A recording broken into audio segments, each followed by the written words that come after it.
ladies and gentlemen, free informational materials are available. Let's have a discussion. Let's start a discussion about the lockdown, about its effects on our society, about its effects on our businesses. I'm a businessman. I employ plenty of people. Those people require money to put food on the table for their families. Our national economy is being decimated by these regulations. So I just want to raise a question. Are these regulations working, and are they necessary? I am not here to debunk or declare that there is no virus. I believe there is a virus. It's a nasty one. It kills people. But if you look at the statistics, it's killing about a third of the people that seasonal flu would kill. In 2017-2018, that winter season, we lost 58,000 people to regular influenza. I bury people for a living. I saw the spike. I had to dig a lot more graves. This has not happened this year. The excess mortality can almost all be attributed to the lockdown restrictions. We are currently experiencing 1,000 suicides in England per month. This is double the usual figure. And that is because these people who have worked for years and years and years to develop their businesses, to develop their livelihoods, have seen it taken away in an instant. And they are terrified, they are hurting, and they are killing themselves in droves. We need to question these lockdown restrictions because they are far more damaging than the proposed virus.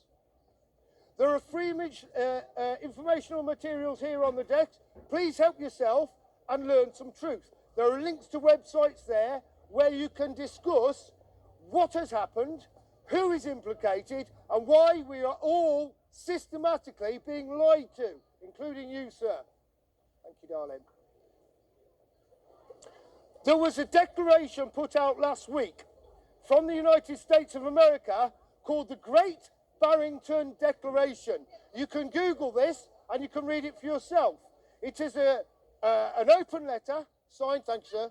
It's an open letter signed by 45,000 virologists, epidemiologists, and senior doctors worldwide. And what this letter does is question the efficacy of the current lockdown restrictions. We are losing lives to the effects of the lockdown restrictions, not just through suicide, but also from those people who have not been able to access services via the NHS for treatment of cancer, treatment of diabetes, dialysis. These figures have all spiked. Perplexingly, nobody in the UK, according to the Office of National Statistics, has died of common influenza since January the 6th. Well, that seems a little bit odd. We lose 30,000 people every year to influenza. It's a clearer. It clears out the elderly, the infirm, those with comorbidities. And they die. Unfortunately, people die. Life is a terminal illness. We die. It's unfortunate, but that's just the way it is. If you contract COVID and you are in your 80s, you still have an 85% chance of defeating it and surviving. If you are under 19, the chances of you contracting and dying from COVID are somewhat akin to being hit on the head by a falling space satellite. 4 people under the age of 19 have died in this country since the start of this shit show of COVID-19. 4 individuals. Please take some informational materials. They're for your education, sir, but you can remain uneducated if you choose. It's your right. He's got himself a nice bottle of wine. And this is another thing. We're talking at elevated levels of alcohol abuse, elevated levels of drug abuse, elevated levels of prescribed medicational abuse in the UK. Thank you, madam. I'll be addressing that shortly. Well, what a lot of people don't realise, sir, is that all of the rents on these buildings fall due on January the 1st. So they pay their rents on January the 1st. And that is why, historically, you see big companies going bust at that time. They have a bad Christmas and they can't pay the rent, they've gone. Mothercare, Maplins, we can talk and talk. But what we haven't seen is the massive degradation we're going to see this year, because who's going to enjoy Christmas when Boris says you can only spend it with 6 of your family members? No one's going to spend. People are worried about the economy, about their future, about their jobs. This is going to be the worst retail Christmas this country's ever seen. And those firms, come January, when the bill is due, will fold in droves. We had our highest levels of redundancy this month since records began. 127,000 redundancies announced in this country. Take care, guys. 127,000 redundancies announced in this country this month alone. This is the tip of the iceberg. This is a very broad tip. And as we go through November, through December, and we have no hilarity, no extra spending, I mean, even things like Halloween. No one's buying the plastic tut because the kids can't go round to the neighbours accepting sweets because they might get the COVIDs. So Halloween's always, it's not worked as a financial exercise, and Christmas is about to replicate that. In January this year, this high street, along with many other high streets in the UK, will be absolutely decimated. Big blue chip names that you thought were there forever, such as Boots of Nottingham, may fold nationwide with a loss, if in the case of Boots, with a loss of over 30,000 jobs. Now, when those people lose their jobs and have no income, that has a knock-on effect in the economy. They do not spend money on services. They do not go out and eat. They do not go out and spend in the wider economy. So it's not just the direct redundancies that we're going to see in January that are the problem. It's the secondary and knock-on effects. We are destroying our economy over a nothing virus. Nothing. Sorry? Yes, I appreciate that. But people die. 58,000 people died winter 2017 to 2018 from influenza B. It was a spike, and what we've had over the last few years is several mild winters. Now, what happens when you have several mild winters? Three quarters of people die in 3 months. So they die in November, December and January. 3/4 of the people who die each year in the UK die in those 3 months. Winter is a sweeper. It takes away the elderly, it takes away the infirm, and it takes away people who have other underlying health conditions. Sorry, go on.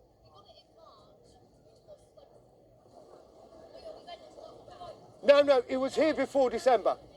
It was here before December. No, officially it arrived in March, but it was here before that. Yeah. No, that's well attested. That's on the CDC website now. It was here before 2020 began. Now, what we saw with the Spanish flu in... Sorry, go on. Oh, you're just cold. What we saw in the Spanish flu at the end of the First World War, 2017, 2018, we saw a lot of people die at the end of 2017, through February and March 2017. But that wasn't the greatest number of deaths. Some 8 million souls lost their lives in that year, in the spring of 2017. But when it came back the following winter, that's when we lost, and we lost 50 million people. Now, this is 100 years ago when the world population was much smaller, and 50 million people died of Spanish flu that year. But it came in 2 waves. A little bit of infection at the end of 2017, but the majority of deaths were in the following year. And that's what we're going to see. We're going to see that replicated. There is a virus out there, don't get me wrong, and it's a nasty one.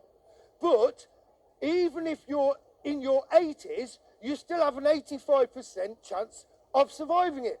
Now, getting back to the deadwood argument, because we've had 3 mild winters on the trot, you've had a lot of people who didn't die. They might have been expected to die, but they didn't die. So, to use a forestry analogy, we've got a lot of dry litter at the bottom of the forest, and when the fire comes through, it burns them up.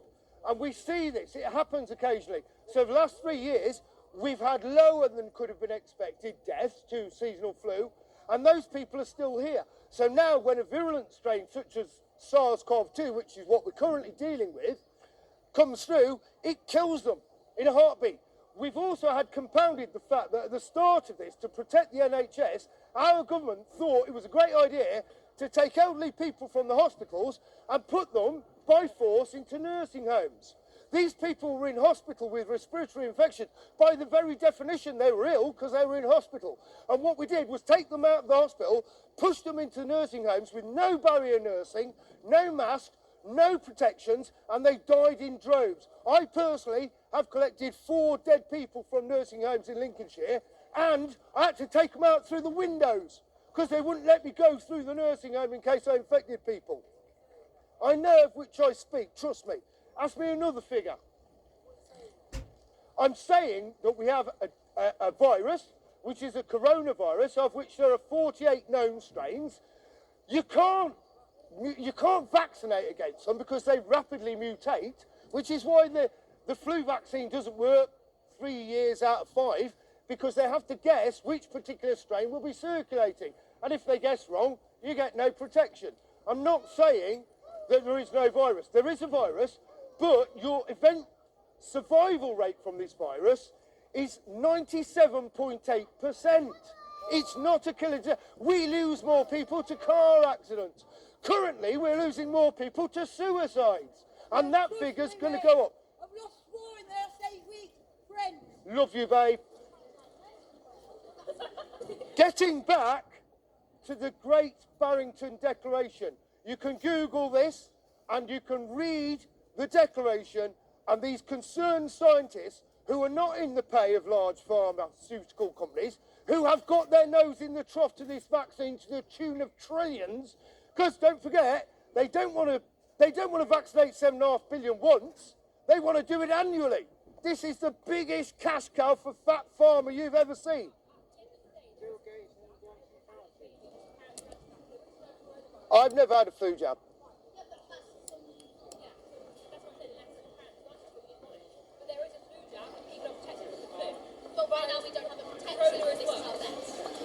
Coronavirus is a flu virus. Okay. Yeah, but what they're finding is crossover T-cell immunity. So if you've had a flu vaccine or if you've been exposed to the flu in the past 10 years, because they're so similar, you may already have protection. How many people around here do you think have been exposed? Because I'll be honest with you, I've been to demos of 35,000 people in Trafalgar Square where one of the things we did was turn around and hug the next person to you. Give them a good old hug. Enjoy that love. And I've been there successively week after week after week. And the same 30 or 40,000 people have been there week after week after week. We've been mixing, we've not been socially contacting, we've been hugging, and none of us have become ill. None of us. If this was a true epidemic, you would personally know people who died. You would have lost 10 family members. It hasn't happened. What? Yeah, but they've still been exposed. They've still been exposed because even if they're getting their groceries delivered, they're getting their delivery. Sorry? No, one of your friends is on the verge of death through a respiratory illness. You can't know it's corona because it's not been isolated. It's not been isolated under Koch's postulates. It's not been isolated under an electron microscope. There is no test to confirm coronavirus. There isn't. There isn't. No. No, the test. Okay, let's discuss the test. So the RT-PCR test. You must have heard this. RT-PCR test. That's the test we're currently using. That's the gold standard, right? Now, this is called the reverse tryptophanase polymerase chain reaction test. And it was developed by an American scientist called, it'll come to me in a moment, but he died last year. He got the Nobel Peace Prize when he developed the test, the RT-PCR test. Carrie Mullins is his name, with a K. Carrie Mullins died last year. Now, he repeatedly said that the RT-PCR test should not, under any circumstances, been used for diagnostic purposes. Now, the reason he said that is that the RT-PCR test is a test to bulk up genetic material. So you find a small chain of DNA and you're able to replicate it until you've got a large enough sample for statistical analysis. He very clearly repeated time and time again that it should not be used for diagnostic purposes because it will throw up false positives. Because if it feels a little bit of that chain DNA, it will say, plenty of material there, sir. That it will declare that you're a positive case. So this would, there you go, bit of information. So they just got information and web links. Thank you, thank you. Why would I lie? Why would I lie? What do I have to gain? Do you think I want to be here making a fool of myself? I'm doing this because I care. I'm doing this because I love each and every one of you. And if we don't stop this nonsense now, we are staring down both barrels of a totalitarian dictatorship. This lockdown will not end. It's not designed to end. This is forever. This isn't a second lockdown. This is a permanent lockdown. You'll never be free again. We've lost all of our freedoms. Since Magna Carta, a copy of which resides up the hill, in 1215, when we first took on the feudal barons and we secluded some rights for ourselves as common people, we are losing 800 years of those hard-won rights. Do you know, it only takes one nurse now to section you. They could come along and section me any minute and say, he's a nutter. He's a nutter. It used to take 2 qualified doctors to secure you in a mental unit. Now, you can be secured for 28 days on the advice of the cleaner. We've all got our own opinions, haven't We have, and all I'm sharing is information. I would like us all to throw off this yoke of tyranny. It's not working. Let's talk about the masks. Let's talk about the fact that viruses are tiny. Viruses are very small, very, very small. So small that you could get 1,000 viruses dancing on the head of a pin. It takes an electron microscope to spot a virus, and SARS-CoV-2 has never been isolated by electron microscope. It's never been seen. It has not satisfied Koch's postulates of what does and doesn't constitute a pathogenic organism. So the mask that you're wearing, and the lady who was just here had a lovely all-Achille design, that will trap things down to about 0.3 microns. Now, I live completely off-grid. I drink only rainwater. And because I'm a bit worried about viral pathogens and bacteria, I filter it through a filter that is 0.1 microns. Now, that will still not stop a virus. So as I've passed my water through those filters down to 0.1, it will take out all bacteria, take out all debris, but it won't get rid of viruses because they're too small. So then I have to put that water and bombard it with ultraviolet radiation, and that will kill viruses. Anything over 22 degrees kills a virus, and they will die quite quickly when exposed to direct sunlight or UV light. The masks that everyone is wearing, particularly the surgical masks, the blue ones that everyone's wearing, they'll filter down to 0.8 microns. So to give you an analogy, that is like trying to stop a group of mosquitoes with a chain link fence. A chain link fence that you might see around a tennis court. They go straight through. The virus is so small, the masks are completely ineffective. What the masks do is tell the powers that think they may be who is complying, who is a slave, and who is likely to put up with the next level of bullshit. It's a mask of slavery. It's for dehumanising purposes. It's to stop us communicating. And think about it. Think about it. Why are we closing the pubs at 10? What happens between 10 and 11? Oh, the virus goes mad. No, it doesn't. It's the same as it ever was. And what happens when you close the pubs at 10? Everyone leaves at the same time, fights for the buses, fights for the taxis, fights for the kebabs. It's counterintuitive. Keep the pubs open as long as you like and let people leave in staggered order as we always have. Bring back our pubs. Bring back our pubs. I'm mad as hell and I'm not going to take it anymore. It's pointless, but it is it's social distancing. Like, so I can go and visit my grandma in the pub, but I can't visit her. Love you, brother. Power to the people. The people got the power. Anyway, I've been talking long enough. Who would like a song? I've got a voice like an angel, a hell's angel. I could talk forever about this stuff, but what I really need is questions. You guys have got inquiring minds. You're uni students, no doubt. You uni students who are about to go uni? Yeah. So you've got questions. Give me some questions. Ask me some facts. I know it all. Ask me something. Okay. Sorry? Was you with Gareth Hike in London? Yes. Seen his video on YouTube? Yes. That he was a good poem that he did. Right, so I'm going to sing you a little song just to make things... I think, judging by the figures that we've got in from the Office of National Statistics, and you can check these yourself, it's killing about a third of the people that seasonal flu would kill. So it's as third deadly as common or seasonal influenza A or B. So why have we locked down the country? No, I don't reckon. That's the Office of National Statistics. Look, you've got your nose out. What the fuck are you doing? I've never worn a mask. I've been on the tube. I've been on. You need to put yours back on, brother. It's an improvement. I've never worn a face mask because they don't work. They don't work. I've just explained that no, the virus is so small it'll pass straight through.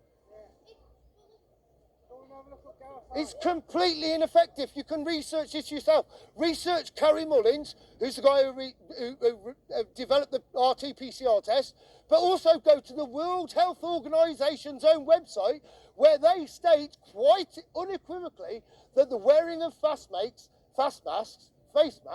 has no effect on epidemiological control. It's on their own website.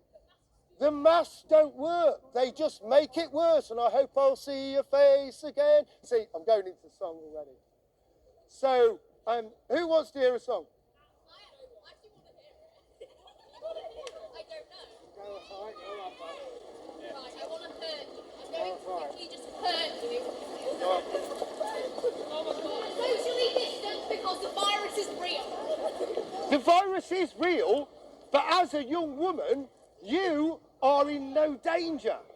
You have a healthy immune system. How do you think human beings have always fought viruses? By developing herd immunity. All of the effects, all of the lockdown effects are designed to stop us developing herd immunity. They're making it worse. They're building up for a second wave, and they want us to die. I think it's time for a song. And I call this little ditty, "You can stick your New World Order up your arse. You can stick your New World Order up your arse.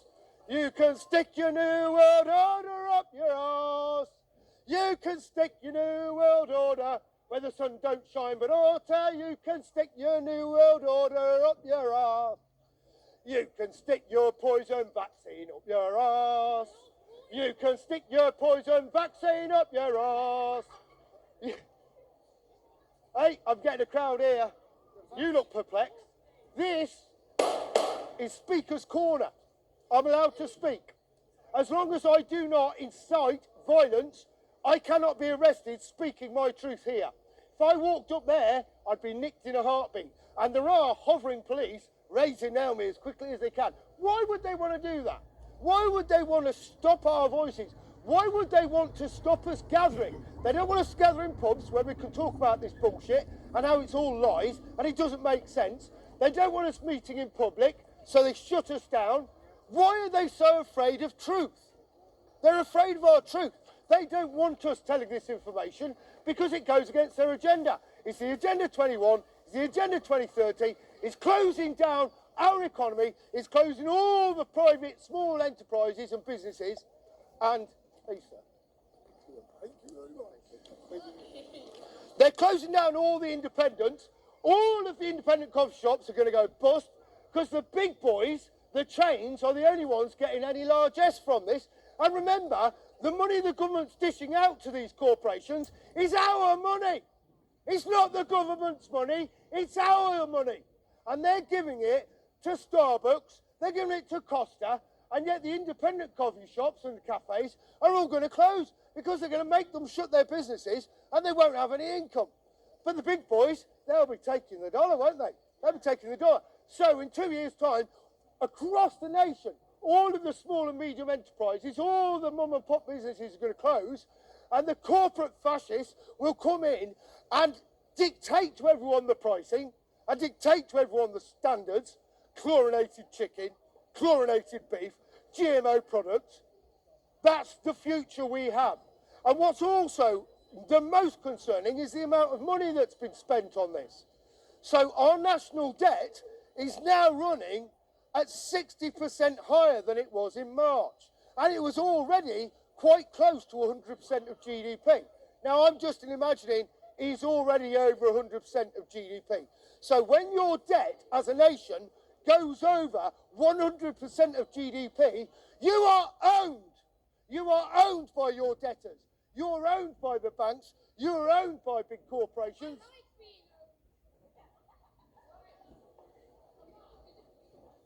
You've made me lose my thread now. Do you want another song? I've got another one. There'll be blue skies when the chemtrails have all gone. There'll be blue skies when the chemtrails have all gone. There'll be blue skies when the chemtrails and their evil plan fails. Blue skies when the chemtrails have all gone. You can stick your new world order up your arse. You can stick your new world order up your arse. You can stick your new world order where the sun don't shine but ought to. Stick your new world order up your arse. And why? Because we are the 99%. We are the 99%. Sing it, we are the 90. Together we are mighty. We are the 99%. Because the people have the power. The people have the power, and we can end this nonsense. And if you care about your loved ones, if you care about your society, if you care about your economy, you need to fight this. I want you all to take your masks off. I want you to, well, recycle them. Unfortunately, these industrial masks, these surgical masks, are made from multiple materials. They've got plastics and paper. They're unrecyclable anyway, and technically they're contaminated waste. We are manufacturing and using 1 billion, just get a head around that, 1 billion surgical masks a day worldwide. And they're all going into the oceans, and they're all going into the rubbish. It's all right, though, because we got rid of plastic straws. They'll always go to the ocean. Where anything that's got plastic in. If you take something, one of these masks, and you throw it out of your car window into a drainage ditch, that drainage ditch goes straight to the river. That river goes to the ocean. That's cool. It's not cool. It's bad. So then it ends up in the bellies of whales and turtles. We got rid of plastic straws. We tried to recycle, but now we're making 1 billion disposable masks a day. Just get your head around that. 1 billion every day. Every day. And you might say, it's all right, I've made my own mask. Well, it's not going to last forever. And it doesn't work. It doesn't work. It doesn't protect you. It doesn't protect me. They do nothing. A virus is really, really small. Really, really, really, really, really teeny, teeny, teeny, teeny, tiny. You need an electron microscope to see the damn thing, and you think you're stopping it with a bit of cotton with holes that big. It's like trying to stop a swarm of mosquitoes through a chain link fence. The masks don't work, they just make things worse, and I'd love to see your face again. Take off your masks, dispose of them responsibly, and never buy or wear another. It is a badge of slavery. And what they're doing now, this is a beta test. They're seeing how many mugs go along with this nonsense. Because if you read the facts and figures, you'd rip that mask off and you'd grind it under your foot and you'd say, hell no, I'm not wearing that. It makes me look daft and it doesn't do anything. And you can make them as fashionable as you like. I love your Union flag one. You, sir. Yeah, I love your Union flag one. I love your leopard skin one. They're not a fashion statement. They're a badge of slavery. And if you guys accept this slavery, your children will be next. It is slavery. You're announcing your complicit agreement, your tacit agreement with what we all know are total lies. Let's talk about the death rates for a second, because I've got some interesting facts and figures about death rates. if you are aged 80 and above and you are unlucky enough to contract the coronavirus, you have an 85.6% chance of recovery. And that's if you're in your 80s. If you're in your 70s, if you're unlucky enough to contract the coronavirus, you have a less than 30% chance of dying from it. If you are below 20, well, there are only 4 people in the UK that have ever died from coronavirus, and 2 of those also got run over. But because they'd tested in the previous 28 days positive, they went down as a COVID death. Eddie Large was a comedian, a famous comedian in the 80s. He had a partner, he had a straight guy and a funny guy. And they were called Little and Large. Eddie Large was a big guy. He was 19 stone, only about that tall, very rotund, fat man. He'd had 4 heart attacks previously, and then he had a fatal heart attack and died in Bolton Hospital. He went down as a COVID death. The man had had 5 heart attacks. He was morbidly obese. But because he had a sniffle, he died of the COVID? No, he died of the massive coronary. This is what's happening. We've had people who've fallen out have died in parachute accidents. But because they tested positive within the previous 28 days for coronavirus, on their death certificate, it says COVID-19. This is an interesting distinction that you'll see as well. The politicians might call it COVID-19, they might call it the coronavirus. Very rarely do they talk about the distinct pathogen that causes the complaint, which is SARS-CoV-2. Now, SARS-CoV-2, as you might imagine, is a descendant of SARS-CoV-1, which was isolated in the 80s. Now, the funny thing about SARS-CoV-1 and SARS-CoV-2 is that how it's spelt, because it's SARS-CoV, but the V is a capital. And the reason it has a specific meaning in science, the reason the V is a capital is because it's a variant. And that variant means that it was man-made. So this is an all-real virus, but trust me, it was manufactured in a lab. Whether it was Wuhan, or whether it was Fort Detrick, or whether it was Porton Down, I don't know. Was it released deliberately? I don't know. But one thing that everybody who's analysed it has said is that it's not natural. For it to have made that many mutations from the original bat version to now would have taken 400 years.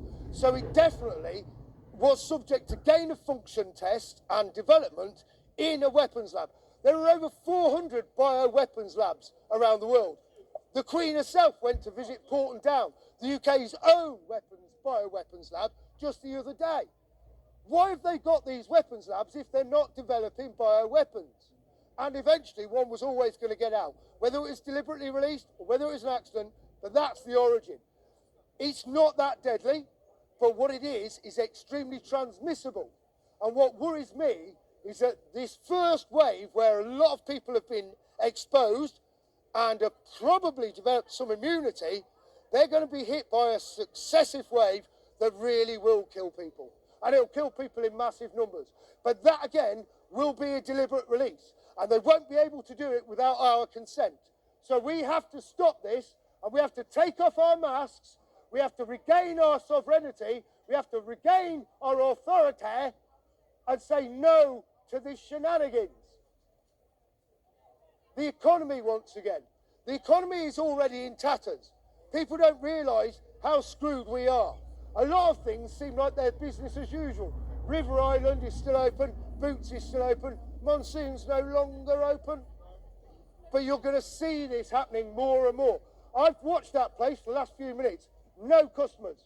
No customers. Because shopping's no longer a joyful experience. It's a miserable experience. For someone like me who refuses to wear a mask, everywhere I go, I get grief. I had a little old lady in a charity shop the other day. I went in and I'm just browsing and said, "You should be wearing a mask." I said, "No, I'm exempt." They said, "Well, you should have a lanyard saying you're exempt." I said, "No, I don't need a lanyard. I don't need a mask. And I don't need papers. Papers, please. Show me your papers. We are heading to Nazi Germany. This is 1933 in Berlin. If we don't stop this rot now, it will accelerate. They will take more liberties. They will erode more of our rights.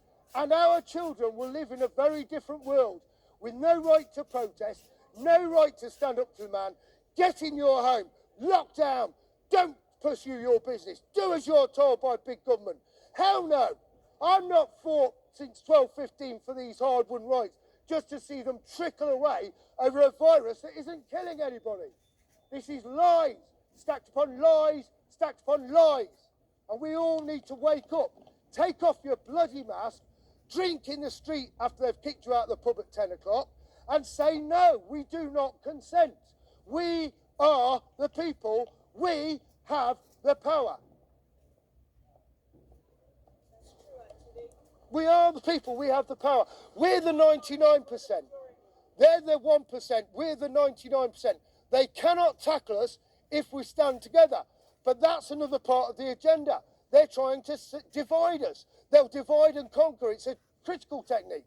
So that's why you see the emergence of Black Lives Matter. Let's have all the BAME people over there protesting that. That's why you saw the Extinction Rebellion. Again, controlled opposition. Let's have all the Greens over there doing that. The people who love freedom, the freedom protesters like myself, let's shut them down. It's divide and conquer, and it's a very successful strategy. It worked for the Caesars. Speaking of the Caesars, let's go back to the second part of the plan. Because the first thing the Caesars always knew to control the mob in ancient Rome, you had two mechanisms. You had bread and you had circuses. So the first thing you do is take away the circuses. So the circuses in ancient Rome were the hippodrome. They were the gladiatorial events. Thank you, darling. The modern day reality is that our circuses are sporting events. They're music festivals. They're concerts. And they shut those down first because you always take the circuses first. The very next thing that they go for, once you've taken away the circuses to control the mob if it's still unruly, is the food. So you take away the circuses and then you take away the bread. Now, what a lot of people aren't discussing is the massive crop failures we've had. Excuse me. In the last 2 years, the UK wheat harvest has been less than 50% that it could be expected to be. Last year, due to all the rain, even in Lincolnshire, where we grow a lot of root vegetables, sugar beet, carrots, parsnip, potatoes, we couldn't harvest them. The machinery was too heavy. The fields were too wet. The machinery sank. The British potato harvest last year was 40% down. That's now going to start feeding into the supply chain because there is a lag with manufactured foods. The wheat harvest in the US and in Canada and in Russia, the bread baskets, the wheat was that big this year. If you've been out in the countryside, you would have seen it because we had no rain in March and April. We are staring down the face of massive food shortages. This time next year, a decent loaf of bread will cost you £4.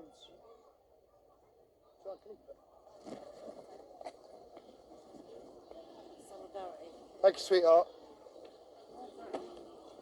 Sorry? £4. £4 for a decent loaf of bread this time next year. But that's not... If you give that a read and join us, I'm here next week. Every week, 12 o'clock. Are you with Gareth Hike? Sorry? Is Gareth Hike coming down? He might do. He might do. I might be able to get him. He's a personal friend, so, yeah. He's good. I've watched him. I've seen him on YouTube. Guy knows his stuff. And I heard Judy Mentovich as well. Yeah, Judy Mikovich, Kate Shermani, they're all spouting the truth. That took off Facebook, didn't it? Yeah, of course, because they're erasing us. They're just taking us off. YouTube, Facebook. Why would they keep banning us if they weren't scared? They're scared. We've got them on the run. You watch. Because once I turn these people, we have the numbers. Because the people have the power. The people have the power, but they've forgotten that they have that power. They think that we have to listen to our elected leaders and obey all of their diktats. But we don't. We can question them.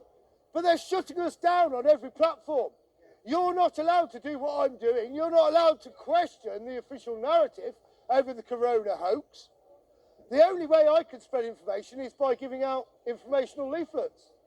I can't spread it on the internet because they keep shutting down all the truth-telling platforms. Anybody who questions the official narrative is hammered down, arrested and stuck with a £10,000 fine. I quite happily would take one today because I'm going to paper my bathroom with their... what are they called? Statutory instruments. Because these are not fines. If there were fines, they would have been. If there were fines, they would have been passed through Parliament. They've not gone near Parliament. These are notices. They're not statutory. They're statutory influence, and they're non-enforceable. If you get a fine for not wearing a mask, you don't have to pay it because it's not the law in this country. Also, there is quite a lot of evidence that mask wearing has a negative health impact upon the wearer. So if the government were to mandate you to do something that was against your health interests, that is assault. So if they enforce a mask-wearing society with fines, that is assault from the UK government. And you can sue them for assault. And if they come for me under the coronavirus legislations and arrest me, I'll be suing them for false imprisonment, which might... Thank you, lads. Do you want some info? Have you got a leaflet? Power to the people! Anyway, it's about time for another song.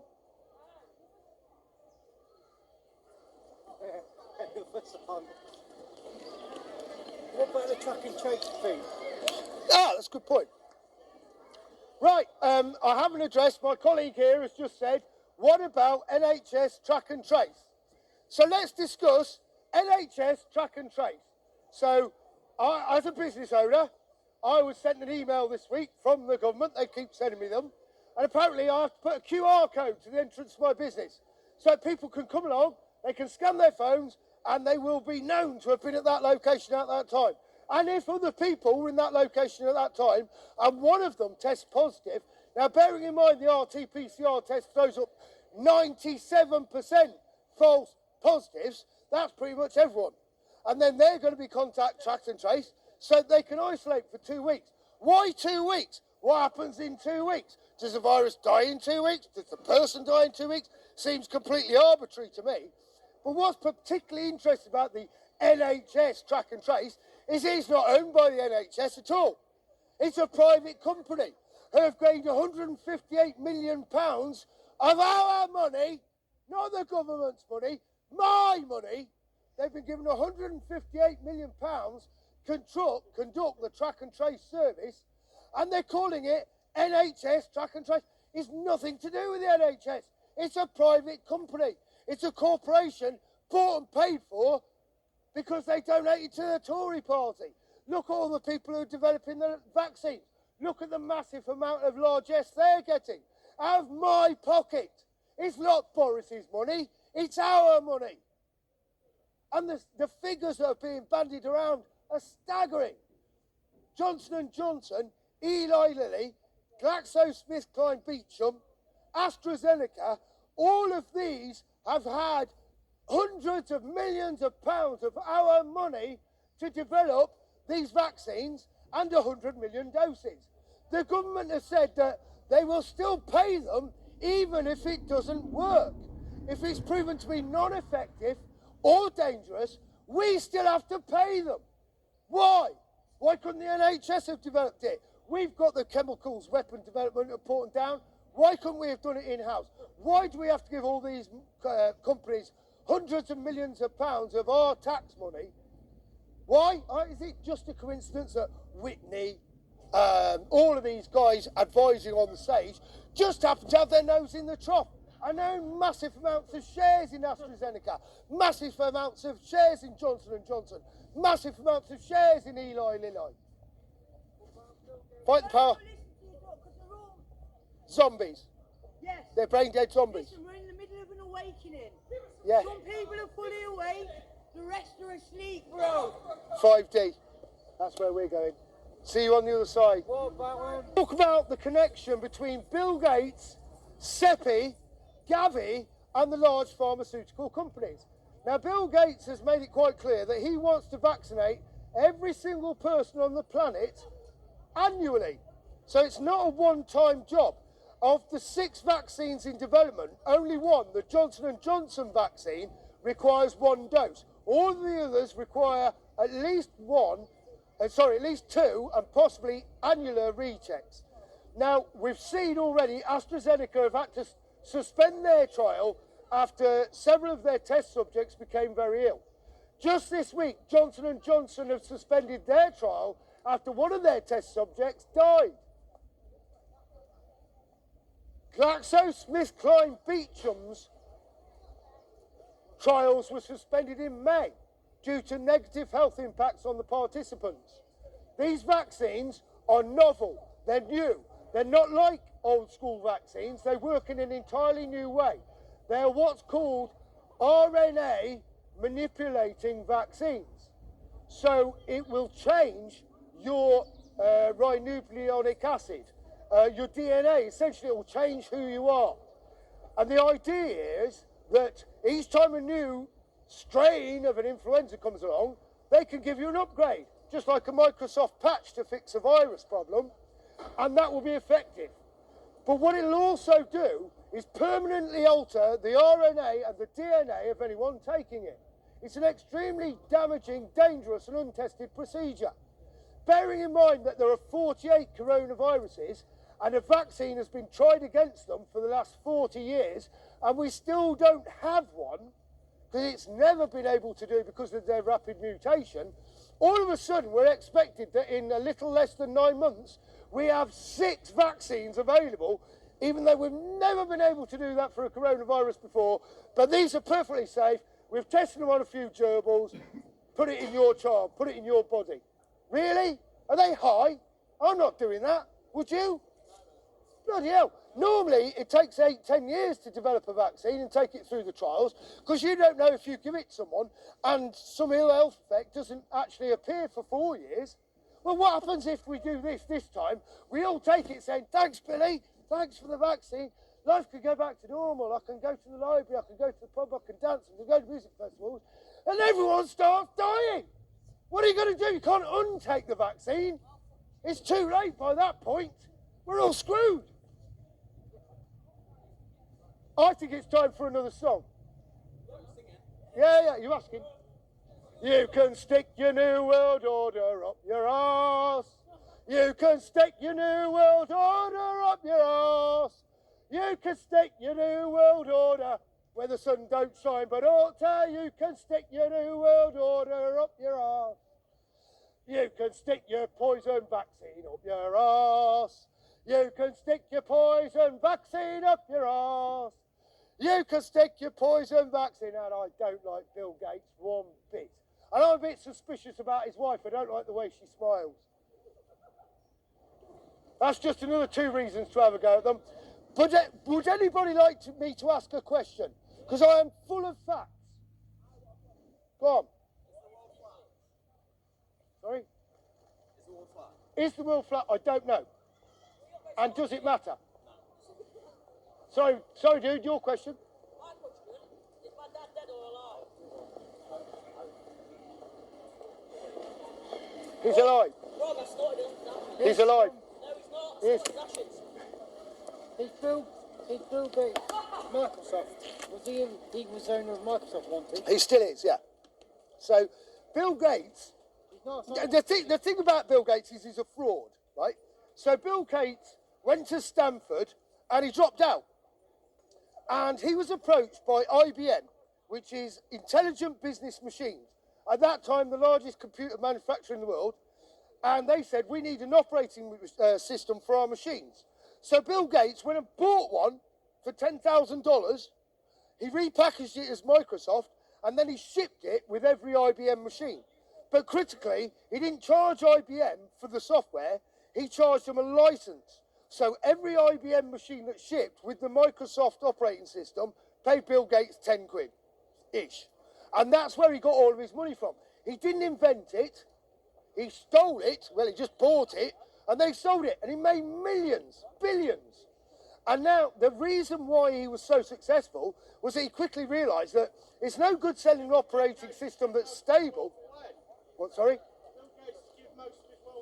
No, he hasn't. His wealth has increased year on year for the last 10 years. Yeah, but when he dies, all his wealth is going to go for charity. He's given a lot of money away through the Bill and Melinda Gates Foundation, but the Bill and Melinda Gates Foundation has increased its wealth year on year for the last 10 years. He's not got poorer. He's given all this money away, but he's still getting richer. What do you mean, of course? How could you give away all your money and still be getting richer? Exactly, and he has to keep selling people patches because it's such a rubbish product. Because he released viruses, and then you need the patch. Genius. But that man is not giving away his money. He dedicated £1 billion to Gavi, the vaccine initiative, and he gave away $1 billion. $1 billion, that's a lot of money, right? But he didn't give it away, he gave it to Gavi, which he owns. It's a subsidiary, it's a tax scam, so the man doesn't have to pay taxes. He's getting richer, he's getting richer every year. He's getting richer year by year. That wouldn't be happening if he was giving his money away. And if we all take the Bill Gates vaccine, he stands to make billions. What about Anthony Fauci? Anthony Fauci, the little rat snake piece of shit. Power to the people. Anthony Fauci's a fraud. Sorry? What was that, brother? Well, thank you for your input. Absolutely, brother. Even yours. Anthony Fauci. With your micro knob. Anthony Fauci. I said everyone's opinion's allowed, including yours. Sorry? I didn't hear you. Anthony Fauci is another muppet.